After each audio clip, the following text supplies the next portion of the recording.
thing, growing up in a community or in a household that was so active and a community that was so active.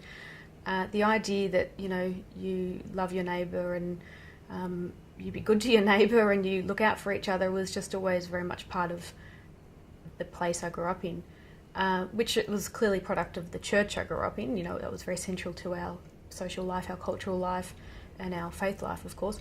But also it was central to our cultural life as Irish Catholics, thinking about my ancestors coming out from the famine and, they had suffered oppression and poverty and had to, by sheer necessity, look out for each other and look after each other, and they developed a very strong, assertive community. So I think that had influence down the generations, and certainly on my upbringing, where, to be a member of the community meant to be active and meant to participate. And so I guess I just carried that on through my life. It was just sort of how things panned out, I suppose. Having said that, there were some clear experiences I had in my in my university days, really, that influenced my need to be active. I went to Melbourne Uni and I joined a group that was stood up on behalf of Aboriginal people to fight alongside them for their land rights. That was obviously a fairly influential time in my life. I went to Woomera Detention Centre in 2002 after the Tampa crisis and watched 50 refugees try and escape and, pleading for freedom and to have their human rights recognised. So all those experiences were obviously totally instrumental in me being compelled to act and compelled to do something and to be involved. So, pursuing a life and a career as well in social justice was just the natural course of things, really. Your life as an activist also included initiating the saving of a country church, but can you tell me about that? Well, I think the moment of truth for me came pretty clearly, pretty starkly in the one day, really. I went home for the last Mass in January 2006, a Mass that, I thought was sort of, fairly, it was a fait accompli, really, that, churches were in decline and less people were going to church. So I sort of thought, well, I guess these things happen. But I walked into St. Brigid's that day and it was packed from end to end, and there was about 600 people who'd turned up like me from far away because they too obviously felt the same attachment to the place. And I guess in that moment I just had this real sense of place, this real sense of coming home, and this real sense of pride in that place, in the fact that our ancestors had built it, who had survived terrible oppression and poverty and had built this wonderful monument, and we'd maintained that for 100 years, and obviously I felt incredibly sad about the fact we were about to lose that. I also felt incredibly torn about the fact that here I was as a young activist standing up in front of Catholic youth audiences to challenge them to take up to work for social justice. And here I was, I think, witnessing an injustice right before my eyes. The church had been closed really quite suddenly and there'd been very little community consultation. And so I went to speak to the priest after the Mass about that, and I asked him why had it happened this way. And he said to me, well, I guess his words then defined my motivation for wanting to save St. Brigid's, and I guess redefined my understanding of the church I'd grown up in too. He stood up on the step behind him and he said, "Regina, the church is not a democracy. I am the power here." And I think my fate was sealed then. I think I had no other choice but to fight to save St. Brigid's. In the ensuing fight, it didn't end there. So I know there were others in the hierarchy that you and your group had to take on, but can you talk a bit about what happened, but also the church that you love? How was it, in a sense, being at having a confrontation at loggerheads with members of it? In a word, heartbreaking.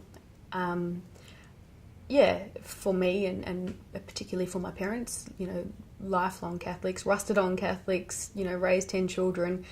all schooled and churched and all grandchildren, our whole lives are revolving around this institution, and then finding yourself up against a priest and a bishop who just dead set didn't want to know about us, dead set didn't want to hear about it, didn't act upon it. We obviously had many petitions and many trips to Ballarat to speak to the bishop, and there were lots and lots of letters written, and a whole lot of that was simply ignored and cast aside and pretended, that it wasn't happening really.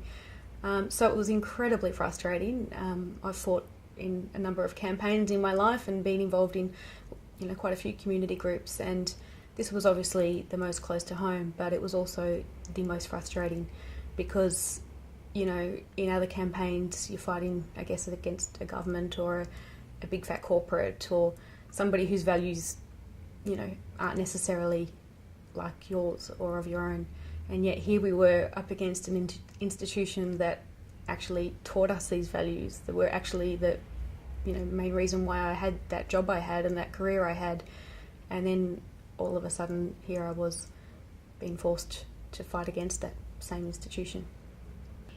And can you tell us about the outcome of what happened? Because I know the function of the church changed, but can you tell us what happened and what was the new use for it?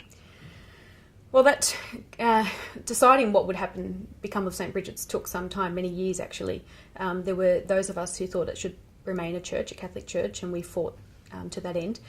But there became a slow dawning among us that we wouldn't be able to save St. Brigid's as a Catholic church because the Catholic church didn't want a bar of it. They wanted to sell that property, that 5 acres looking over the ocean. They wanted to make money out of it. So over time it became clear that we would have to buy it. And then it became very clear the day that LJ Hooker picked up the phone and let us know that it was on the market. Obviously we had no choice then but to buy it.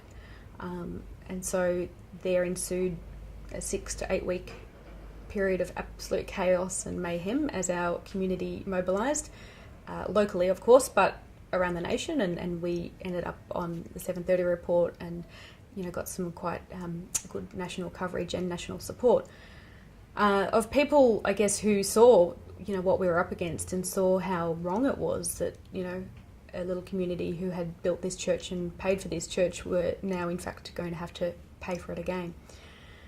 But of course, in order to do something like that, you need a vision and you need to sort of define that vision for the community.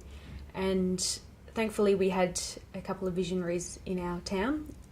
Shane Howard, the musician, the singer-songwriter, who has a very close relationship with Indigenous Australia, and that's really influenced his own awareness of his own indigeneity and his own cultural heritage. And in that process, he saw that St. Brigid's was not just a church; it was actually a spiritual home for our people, culturally, and not just locally, but perhaps even Australia-wide, because it sits in a community that had the highest concentration of Irish Catholics at the turn of the 20th century. So it in fact is something of a spiritual home for our people. And if we could celebrate that, commemorate that, we could actually create a new home, a new place. Yes, we could do mass if need be, we could do weddings and funerals, and we do, but we could also memorialise our ancestors' contribution and tell their story in the way that we are right now, through film and books and through the history that we've recorded since. So St. Brigid's is something of a cultural centre now, and it's not a static one that sits under glass. It's very much a living, breathing thing. We have traditional music sessions there every week. We have traditional dance. There's language classes. There's all sorts of festivals and music sessions that go on there that draw audiences from near and far.